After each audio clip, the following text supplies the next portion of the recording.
One of the most amazing things AI, generative AI can do, but should it do, is remember everything. It's getting better and better at this. As we saw recently, OpenAI launched memory across your entire, essentially, set of conversations, which I love. Jaden, I actually have two ChatGPT accounts, like one that has Okay. all my memory, and the other one is sort of more for like I do for like demos and all that sort of stuff. But Jaden, you and I were just talking about this offline about Sam Altman at this. It was like some kind of conference. I think it was hosted by Sequoia or something, like, which is a Yep. big Yep. VC firm. And the quote that I saw, that you had sort of like forwarded this to me, and he said, "This model can reason across your whole context and do it efficiently. And every conversation you've had in your life, every book you've ever read, every email you've ever read, et cetera, et cetera." And so for some of us, it's like, huh, that's interesting. For some of us, they're like, get that out of my face. And also, this is a conversation that has extended because with Microsoft Recall, with other things like the AI pendant, this is a broader conversation. But tell me what you saw in Sam Altman's, because you were so excited to talk about this one. Yeah, no, I mean, okay. I think this is a fascinating concept. And it's kind of interesting because I feel like a lot of tech advancements, the better and more personalized tech becomes, like, how do you get tech to be more personalized and better? And this is actually the question that Sam Altman was asked at this event that prompted this whole vision he's got. But the thing is, if you want it to be hyper personalized, you have to give it your information. Like, there's no really other way around it. And I think a lot of people are, thinking like, oh, Facebook's creepy because it knows everything I like and kind of say on the platform. And like, oh, Google's creepy because it knows everything I search for. And then because Google Analytics is on everything, it really knows every website you go to and how long you're there. So like, everyone's like, oh man, Google, Facebook's so creepy. OpenAI, I think, has the ability to take this to a whole new level. And is it bad? Like, no, it's actually could be very, very useful. But like, how creepy is it? I want to read you the quote from Sam Yeah, Altman please. that I thought was just super, super funny. So he said essentially, yeah, this, like you mentioned, this model can reason across your whole context and do it efficiently. And every conversation you've ever had in your life, every book you've ever read, every email you've ever sent, and everything you've ever looked at is on there, plus connected to all of your data from other sources, and your life just keeps adding to the context. So I think like this is a direct quote from him, and this is kind of his vision of how you can make these models more personalized. It's crazy to think OpenAI's goal here really is beyond just being, like I don't know, a certain data set, your queries that from ChatGPT, and they got the memory and they kind of help you with that. Like they want access to your email, they want access to. He says everything you've ever looked at, which I think a lot of people are going to just quote that out of like context. Well, I don't Jaden, know. wait, hold on, Jaden. This is my question to you. So Sam Altman is a character, right? But he's not like he's not a big marketer guy, right? Huh? When you read this, what you just read, do you think of him as thinking, boy, the audience is going to go like, woo, or the audience is going to be like, oh no, or you read that, how do you think people respond to I think when Sam Altman says it from a technologist perspective, he's like, this is the roadmap to making the most epic personalized tool ever. And when the audience hears it, they think, this is the creepiest, most dystopian thing ever. So I think there's definitely a disconnect there. But I it? Right. mean, that being said, like it is the truth. If you did want it to be more personalized, that's what you'd have to do. Would you be willing to give it up? Some people would, some people would not. Some people are like, I mean, I like my wife for one. She hates Facebook and Google knowing literally anything about anything. She's got every ad blocker known to man, every like whatever. So like, I think I hate ads too, so I have all the ad blockers. But she's got like all the privacy tracking, all the stuff, right? So I think there's definitely a lot of people in that camp. But let's talk about, and so I think this is very easy for people to understand, whether you agree with that or not. I think it's easy to understand the bear case here, why people wouldn't like this. Let's talk about what it could actually do for you, why you might like it. Like, let's make a case there Go because on, the other case is easy. evangelize, Jaden. Let's hear it. Evangelize. All right, let's evangelize Sam Altman's vision. It's literally so useful. So recently, just this week, I've been working on a bunch of projects around the house. I probably mentioned on the podcast, I'm about to move to North Carolina in a couple weeks. And so I have this podcast studio I'm in right now. This thing I'm leaving in the trusting hands, or in the very capable hands of my studio manager. I have like a house here that I'm going to be renting out. So I have like a whole bunch of loose ends that I'm tying up. And so I'm just in like project mode this week. I'm like I'm like fixing all the wiring on my internet routers. I have to get someone to come and install a new hot water heater. I probably need a new AC unit. I just got all the brakes changed on my truck because I'm going to drive across the country with it. I got my other car fixed. Okay, 100 projects. And do you know how I fixed or figured out how to fix every single one of those projects? It was with ChatGPT and well, it's actually pretty much Grok. Grok does it all, but ChatGPT, same thing, right?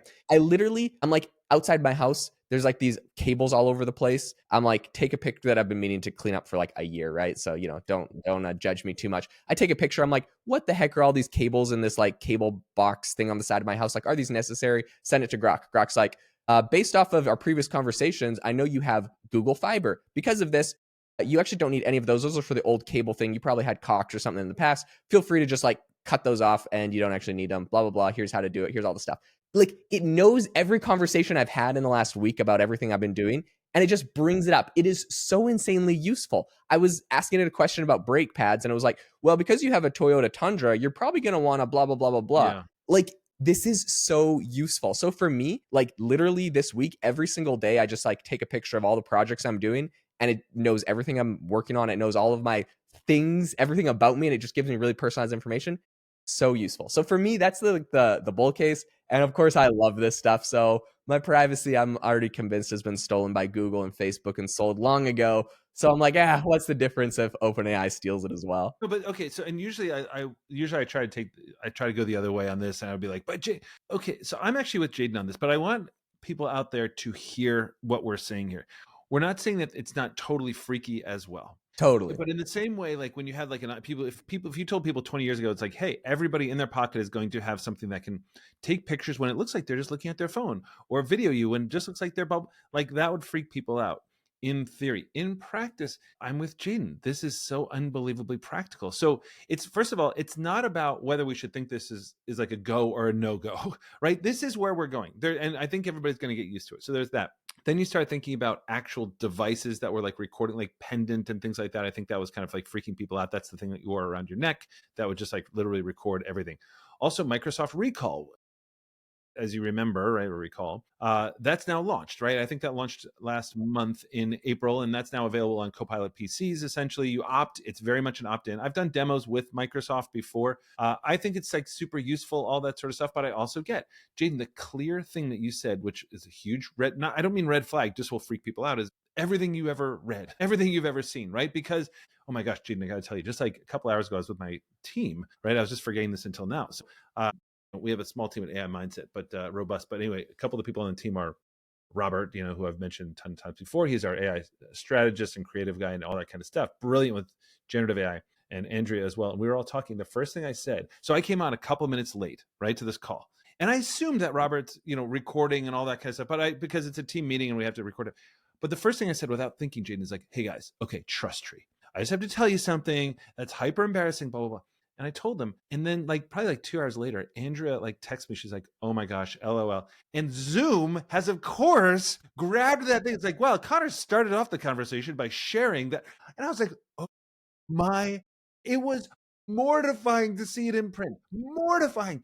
And I guess the point is that when we think of like when I work with organizations, and one of the reasons why a certain organization that I'm working with is having troubles because step one, they don't like the idea of meetings recording them. Do you know what I mean? Like, Oh and yeah. getting everything recorded. So this is like a global thing. And I think it's just going to go ahead unless you see this as different. But I guess my question to you is, do you see this as just inevitable, or you feel like people are going to be opting in and opting out, or how do you see it happening? Yeah, I think there's going to be opt in and opt out, whether it's like in an easy toggle, like OpenAI can make it easy or they can make it uneasy. They can fall prey to what essentially happened to Google with like Google Chrome, where people just make plugins that block ads. Like people Oh are yeah, going to yeah. come up with workarounds or tools or ways or always enable private. Like an easy pro privacy hack where you just like click a button kind Yes, of thing. yes. Yeah, And I mean, like, I think so, like, right off the top of my head, and maybe here's a whole business for someone to spin up, but like, if you are worried that OpenAI is always absorbing everything you do and putting it into their memory, and maybe they make it so like you can sort of opt out but not really, or I don't know, whatever, if they ever make it so there's not an easy opt out button, people are just going to by default always have every conversation in private mode, and maybe there's a plugin that will do that. And then if they don't want to, maybe they'll have a plugin that is like that screens everything and it sorts things by like embarrassing or not right. embarrassing, or it adds a toggle. It actually remembers everything, so you trust the plugin more than OpenAI if they don't give you the choice. And so I think at the end of the day, OpenAI probably is going to let people always have that choice to toggle it on Yeah. or off. But even if, like, let's say they didn't, people will find a way to make that happen. So No, even if it meant choosing another model, if that's what it really came down to. well, that's interesting. And I think that this is the big thing that Microsoft was tackling, which is what does it not collect? And so it went very big on if it sees a bank statement, if it sees anything like that, it's not going to collect it. In early days, it was it was glitching and things like that because these things glitch in early days. What are you going to do? I haven't tested it recently, so I cannot possibly tell. But I also think Jaden and I'm a big behavioral guy and all this. I think this is more of a behavior than anything else, right? You just like know if you're in certain fields and things like that, you know what you can talk about when you're at Starbucks and what you can't, right? And like even with me, like I thought I was like really well versed in this, but I just forgot that when I come on a screen, Big Brother is there, even though it should almost like have a flashing thing, which in fairness, it does. It has a big thing like this conversation is being recorded, but I see it so often that I just forget about it. And Right. I don't know. I think it's going to be a behavioral shift from us, but I agree. I think that this is just coming. It's inevitable, but I love this idea. By the way, is Gene, if you're ready, I want to kind of tell people about something else real quick here because you just got me thinking. I think that we could talk about this all day. Okay, But I want you to tell go us ahead. about whatever that is, but before you do, I just want to say here's a great pro feature for Zoom or for any other platform. If you don't want to be by default turned off, your AI note taker turned off, because these are quite useful tools. And you mentioned a whole organization that's worried about this and is not enabling it. An incredible tool that I think they should add is when it's running through the transcript, and you can have a big pop-up that tells everyone about this. If you say something that you don't really want to be transcribed or written or show up in the meeting notes afterwards, there should be just a very easy like vocal prompt you can say. So you could just say, Zoom, strike my last comments from this conversation and move on. Yeah, And then yeah. boom, right? Like you want to tell a personal story, or maybe it applies to this person, but you don't want it to get sent out to the whole, organization as like a meeting minute update. It should be very simple and easy to do that. And then you won't have to disable it. I don't know. I'm sure it could still have like issues or glitches, and maybe you just hold your tongue during certain meetings. I mean, that's also the other No, but that's actually a alternative. good But one. Or somebody else would remind you, say like, "Hey, Jaden, don't let's just strike that thing of Jaden," and you're like, "Oh yeah, strike." Okay, I love that. It also proves my point about what I'm about to say, which is one of the things I talk about all the time is Jaden is a mad scientist with these ideas. Literally on the fly, he's like, "Hey, here's an idea somebody could spin up."